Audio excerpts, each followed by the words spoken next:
man Omar, all the way from Harlem, New York. Omar, what's up, my brother? How you feeling? Good. Good, man. Glad to be here.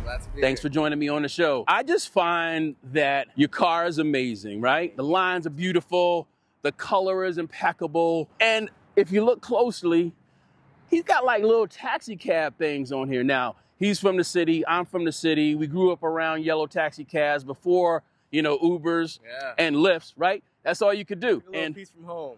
Yeah, you brought it up here, right? Yeah. You still a Yankee fan? Of course. Okay, man. Okay. All right. Yes, sir. MK5, right? New generation Supra. Tell me a little bit about the car, man. So I got her about a year and a half ago now. Okay. I wanted to do everything small first and then go to big. I wanted to be kind of like a sleeper build. So next summer, going big turbo. Okay. Yeah. All right.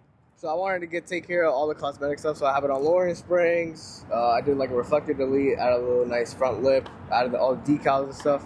Kind of give it like a subtle look. Kind of give it like an OEM plus. Yes, sir. Yes, sir. Are you picking up on that carbon? Man, that front lip is dangerous. And so I lowered it a little bit. So I lowered about like 1.5 inches right now. Looks clean, man. I like the way that it just rests right in underneath that wheel well. Nice stance. Yeah, that's what I was going for. It was a little tricky to get it with the wheel size and everything. And other than that, it's just downpipe and tune and a little bit of loud exhaust. Just a little bit? Just a little bit.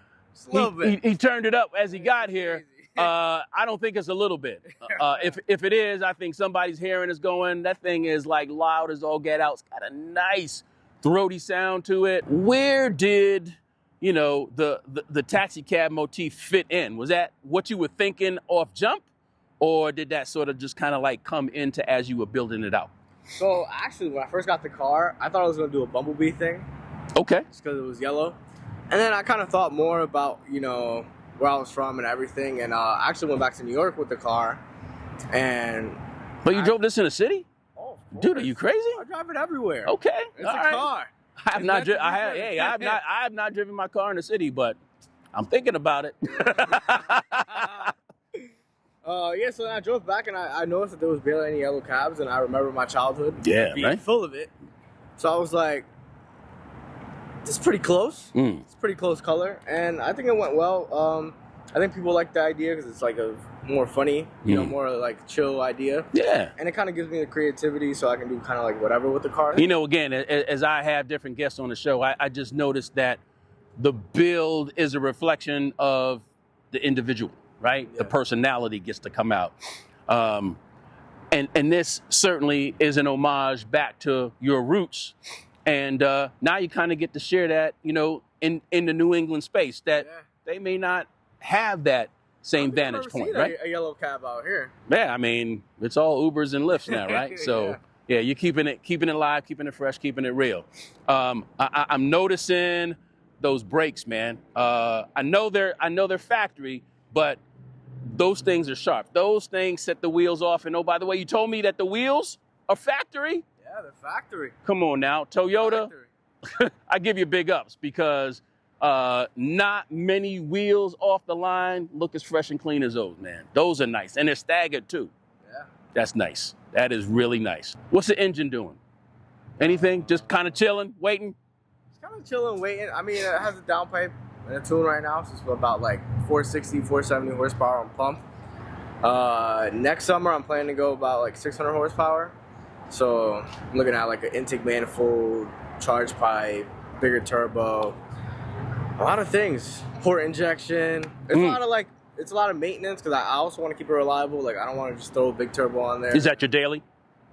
Yeah. So I have another daily as well, but like I like to drive this as much as I can. Okay. Until the snow hits and then she goes away. For sure. For sure.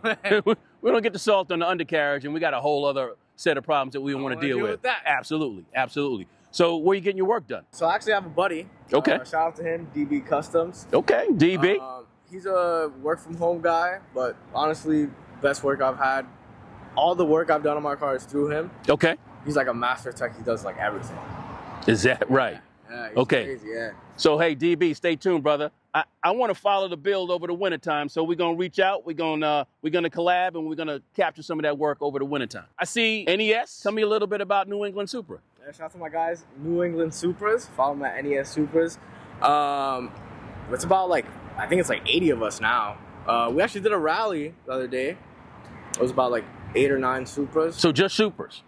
Yeah, so we have everything, like Mark 3s, Mark 2s, Mark 1s. But just Supras? Yeah. Like nobody else can join you guys? It's just Supras? No, it's open to everyone. Oh, no, man. You just said it was Supras.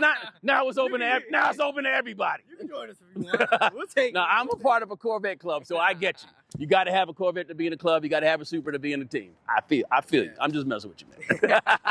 So 80. Yeah. It's nice. Yeah, so it's about 80 right now. We took a really nice drive up to the Kank. Oh, you drove to Kank? With 80 cars? Well, about 8. Oh, okay. 8. Okay. 80 would be crazy. Woo! Would be a whole traffic I jam. did that last weekend, man. It was just me. It was unbelievable. Yeah, so then we hit the Mohawk Trail and all those things. Really nice drive. That hairpin turn on the way up. Did you catch that? Oh, I caught that. Oh, my goodness. My tires caught it very well. Nice. Okay. So, let's go take a ride, brother. Let's do it. Let's go take a ride. Ready? All right, let's hit it. Been in the Supra? No. Lead to the safe side.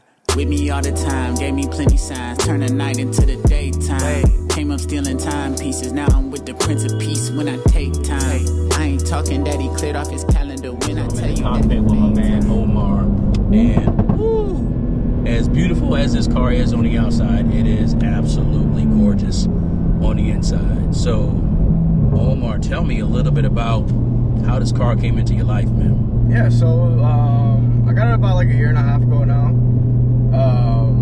Funny enough, it was actually my birthday, and I prayed to God. I was like, God, if it's meant for me this year, I want you to open all the doors and give me an opportunity to get a Mark 5 Supra. You know, and it's funny because like, when you think about it, you're like, oh, like I'm telling God like all this, you know. Yeah, he's got a lot on his plate, I would imagine. He's just like, this dude is asking me for a car. I'm like, I'm solving, you know, I'm literally solving world hunger. I know. I'm like, oh my God, I'm over here talking to God about wanting a Mark 5 Supra. All right. But yeah. So funny enough, it was my birthday, and I prayed that prayer, and I was running late from work, so I got to my garage where I parked at pretty late, and there was this old man there, and he was locked out because to get into the garage you need a access card, and I let him in, and funny enough, he parked in front of me. So my wife was like, you know, he's a little bit elderly, like let him go first, you know. I was like, yeah, of course, like no problem. And the guy backed up straight into me, like full on, yeah, like full on rear tires on the hood. Oh my gosh! And I was so upset. Yeah, it was crazy. Oh no! You cannot imagine how upset I was. I was thinking to myself like, God, like I didn't mean to take away a car. I wanted to get one. The Lord giveth, and the Lord taketh away. He never took away. And so then I was pretty upset, and I got home, and I don't know for what reason, but, you know, I just wanted to, you know, just look up a Mark 5 Supra. I was like, oh, you know what, let me just look at them, see what's up, you know? Okay. Funny enough, the same day that I looked it up was the same day that this car was listed, and this car came in the options I wanted, it came in the color I wanted, it came with the wheels I wanted, it came with everything. So I was like, let me go look at it. Maybe something will happen. And funny enough, I went on Saturday and I looked it up. Bought it. Now you can imagine me at 23 and, you know, I'm living by myself with my wife and stuff, you know. It gets stressful, you know. Mm-hmm. And when I went to pick up the car that same day, I went and took it to the wash, of course, you know, because, you know, you got to give your baby the first wash and the first day. Come on now. And so I'm at the wash, and all these thoughts are running to my mind. I'm like, oh my goodness, I can't afford this car. Like, what did I just do? Like, I just set myself up, like, for failure. Like, what am I doing? And obviously, you know, when you get something and you get a gift from God, the enemy's always going to be talking in your ear.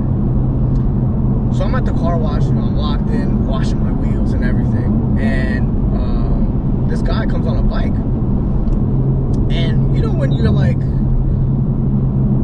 when someone has the presence of the Holy Spirit, you can feel it? Yeah. So I felt it, but I couldn't see him. I couldn't see it, right? And out of nowhere, he pops up behind me. He's like, "Yo, hey man, what's up?" And I'm like, "Oh, hey, how are you? How are you doing?" And he's like, "Oh, like tonight I've been touched by the Holy Spirit." And I was like, "Oh wow, brother, that's great. Like, that's amazing." And he's like, "I don't know, but like I just got sent here to tell you something." And I was like, "Oh yeah, man, of course. What's up?" And now at this point, this guy doesn't know I'm married. He doesn't know I just got the car today. It's a random guy I met on the street.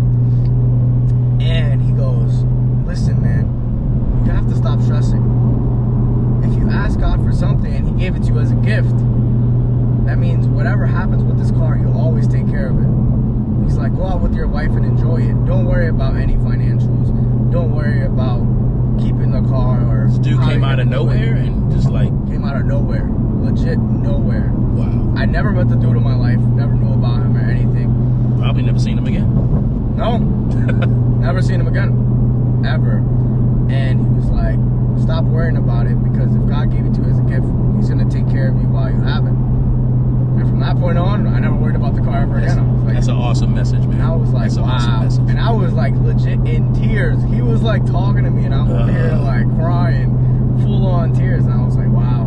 Like, God works in crazy ways, you know? Yeah, so talk about, you know, working in crazy ways. You know, you shared with me your story about a really low point in your life. And if you don't mind, you know, just sharing a little bit about that. I think to see where you are now, to see the car is beautiful, the car is gorgeous. Obviously, you're married, you're living a blessed life. But this wasn't always your story. Oh, no, it wasn't. Trust me. Yeah, it so has not been, no. So unpack that a little bit for me. Yeah, man. So I came to this country. I was born and raised in DR. I came to this country like when I was about like 6 or 7. I grew up in Harlem. Love that hometown. Always be my hometown. But it wasn't a good place. Shout out Uptown. Shout out Brooklyn too. Brooklyn.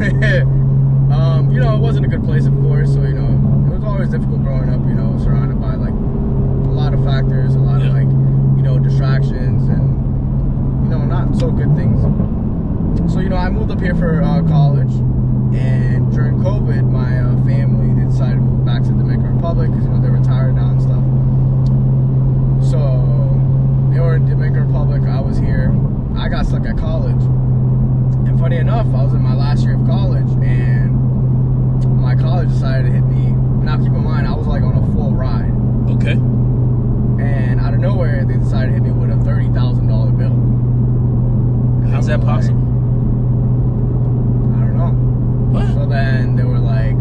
I mean, wasn't your reply was like, "Yo, dude, I'm on scholarship"?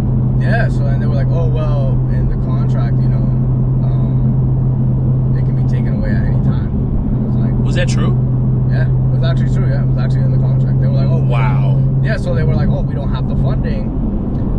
Hey, you know, there's nothing I can do." I tried to fight it and stuff, and they told me, you know, some stuff, and I was just like, okay, I guess that's how it is. And they were like, "Oh, we'll try to see if we can figure something out, right?" So at this point, I'm ready, and I prayed to God that day, and I was like, "Yo, God, please, like, you know, like I don't have anywhere to go." Because at this point, my family, like it's all gone. of my all of my near family and distant family, all moved back to the Dominican Republic. Right? So it's just you. It's just me in this country. Yeah, I have like a couple of aunts and stuff in New Jersey, but they're like far. I barely talk to them, type of thing.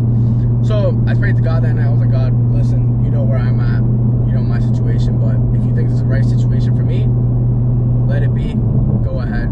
Next day, I literally got the email. They were like, "Yeah, there's nothing we can do." So then I was like, "All right, that's how it is. That's how it is." Packed up all my stuff, and I'm like one of those like people that I don't like to like ask for handouts, even though like, you know, I don't want to feel like I'm bothering anyone, type of thing. I think most people are like that, especially guys, right? So it's like, "Hey, you know, I can't handle me." Yeah, right? type of thing. And so I was sleeping in my car about like for like a week or two, type of thing. Seriously. Yeah, you know, and I would I'm still living a normal life. I would go to Planet Fitness, shower, whatever it may be, and then hop in my car, go to sleep in the parking lot. So you go from sleeping in the dorm to sleeping in your car. Yep. Like literally overnight. Basically, yeah. That's crazy. Yeah, bro. And so what happened next? So then after that, my mother-in-law, well, now my mother-in-law found out, and she took me in, and at this point, I'm living in my mother-in-law's house on the couch, sleeping on the couch, no home or anything, and I have no job, no nothing. And funny enough, another miracle drops in. We're gonna pull over. A miracle. Yep. This woman that I used to took care of at my other job, she was like, "Oh, hey Omar, just checking in on you. How you're doing?" I was like, "Oh." Now, like, again, I don't like telling strangers, like, oh. Well, before, back then, I didn't like telling strangers, like, oh, yeah, this is what I'm going through type of thing. And then I was like, oh, I'm good. She's like, oh, okay. Just, like, wondering, do you by any chance need a job? I was like, yeah, I'm actually in the market for a job. Like a big market. I'll take anything at this point. Wow. Yeah, so then that's how I ended up in my job that I'm at currently. So now I'm working as a banker over at Harvard Federal Credit Union. And God bless me with that. All right, so let me get this straight. You're living in your car. And were you married at the time? No. Okay, so your girlfriend's mother takes you in. And then this stranger comes up to you and offers you, as you say, a job. But bro, that sounds like a career to me. Yeah, so legit.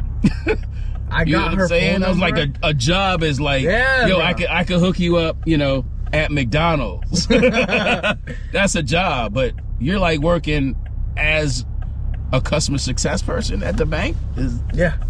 Yeah, Like, so that's a career, bro. Yeah. Like, that's legit, like, not a job, man. That's like, that doesn't happen. Yeah. And funny enough, I only got her number because she had left a charger in her car and I went to deliver it to her house.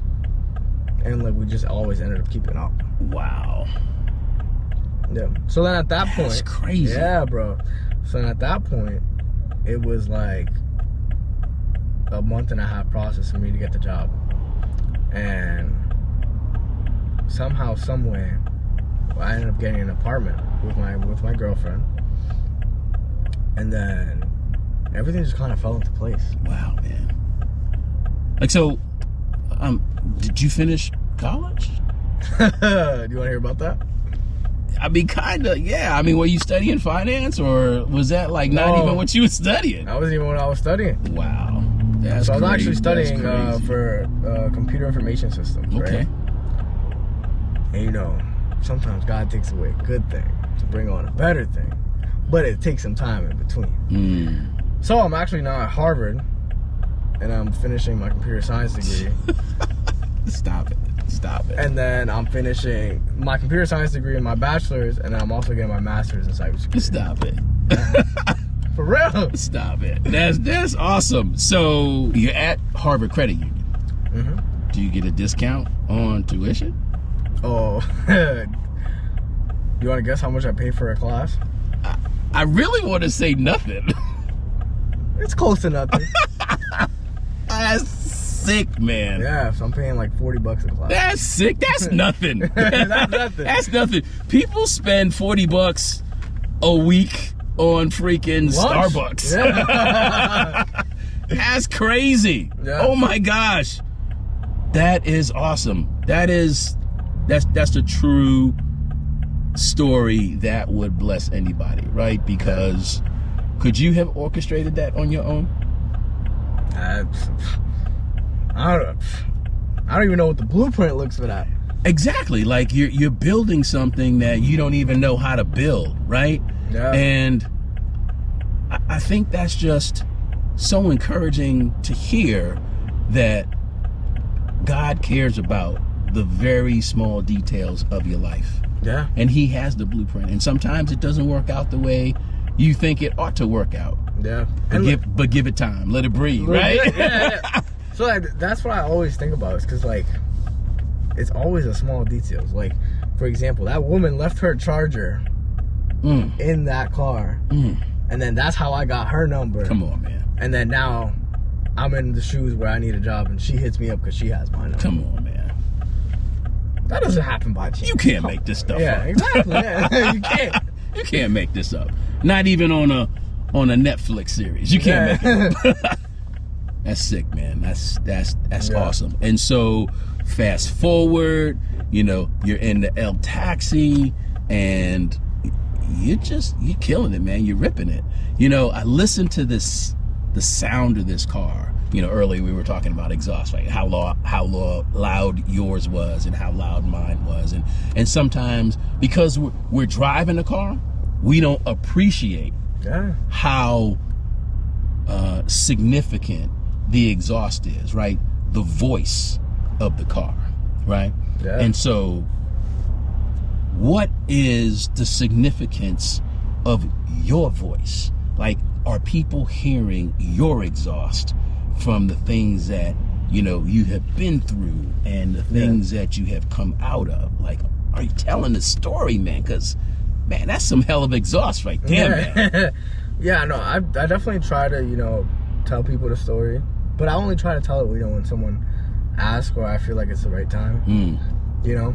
And I think it's the right time to tell a story. It definitely is. It's a good story time. Yes, sir. But story time with Omar. In tonight's episode, we talk about this could never, ever, ever, ever happen. So kids, don't try this at home. Yeah, don't try it. Don't try to go from living in a dorm, living in your car, expecting somebody to drop off a charger and getting a career on your own. These are dangerous times, and the only way to navigate them is to know that there's a God in heaven that cares enough about you to make sure that you're taken care of. Man, that's a story and a half right there, man. That is true. So yeah, no, I definitely try to tell the story, you know, and try to, you know, tell people about it. And I think it goes back to, you know, the way I live life, and it goes back to the fact that, like, I live now with, like, God's peace. So I try to, like, any situation, whether it's bad or good, I try to look at it as, like, I'm gonna savor and enjoy this moment, because at the end of the day, it's probably teaching me a lesson, so I should capture that lesson very well. Or, oh, this is a moment of triumph, a moment of victory. I mean, who doesn't love a victory, you know? Bro, how old are you? 23. So I'm more than twice your age. And I don't know if I can say that. I don't know if I can say, when life gets tough, I'm gonna settle in and just allow it to, like, do its thing so that I can be a better person. I try to do that, but I don't know if I welcome those moments. And you're telling me at 23 you have learned a lesson that the good times and the bad times are all good for you. Yeah. Dude. At the end of the day, you wake up, that's already a victory. And, you know, I hear you. But sometimes that can come off as, if coming from the wrong person, that can come off as, yeah, okay, but you don't know what I've been through. Yeah. But you've been through some stuff.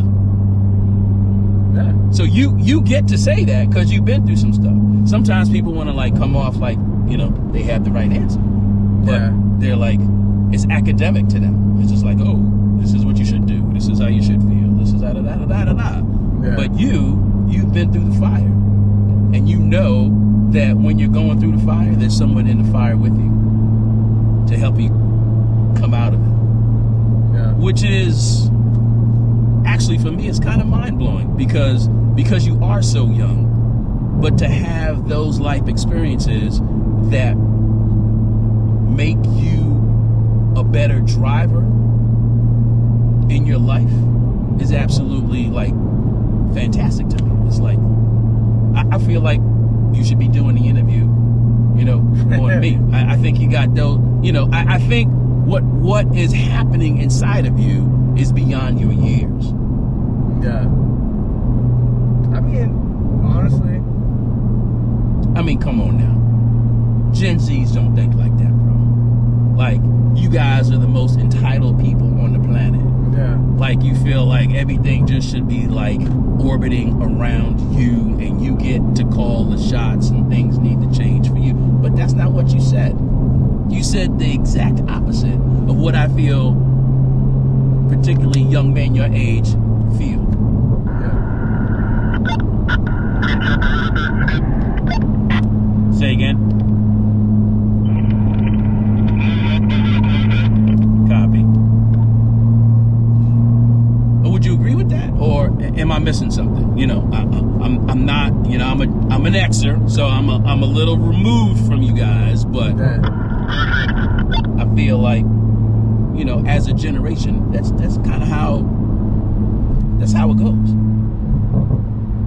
I mean, I feel like you're definitely not wrong about that. Do you want me to say this line or that one? Yeah. Yep, just stay here. You know, for me, I definitely think everyone might be like that on the outside. But I feel like it's just, you know, just the image people put on, you know what I mean? Okay.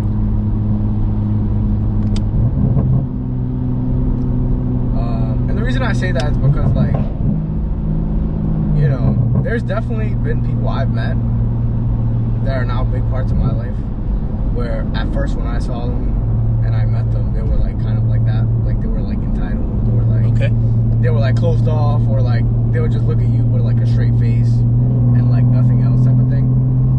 And then once you got to know them, they're actually like one of the nicest people, one of the best people around. Okay. And I think that's mainly, you know, because of the fact that, like, I think that, like, what goes on is, like, that person will go and get hurt, right?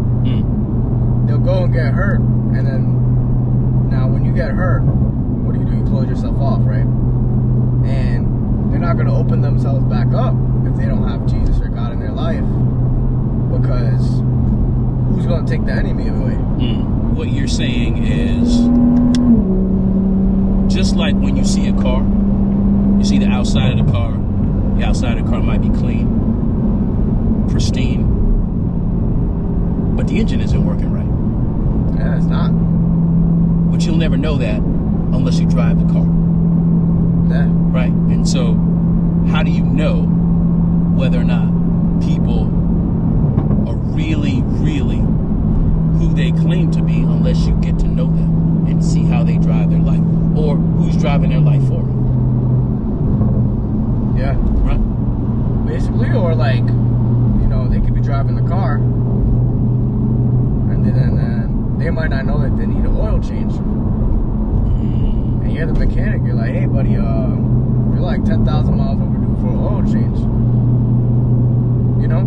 I love the way like, you put that. You know, sometimes, you know, people don't know what they need. You know? I think that's in most cases. Yeah. Right? And like, I definitely think, you know, some people just need, you know, to have someone go and be like, hey, like, maybe you need this. Or like, you know, give someone an advice, you know? Like, some people just need a hand. Give some options. Yeah. And, you know, for me, like, there's some people who might not have it, you know? Like, I can't just go out and visit my family and be like, hey, this is my problem. So, you know, I would just go and read the Bible. Like, that life lesson I told you I learned with God's peace and everything. Yeah. I learned it all from Job. Legit. Wow, bro. That's deep on so many levels. For those people that may not be familiar with the story, Job had everything and lost everything. And he was okay through it. Heard the gospel through the grapevine. Now I stay connected to the grapevine. I've been staying up late, working overtime. Dilly. Trying to find a way to get some peace of mind. Sometimes I forget that it's with me all the time.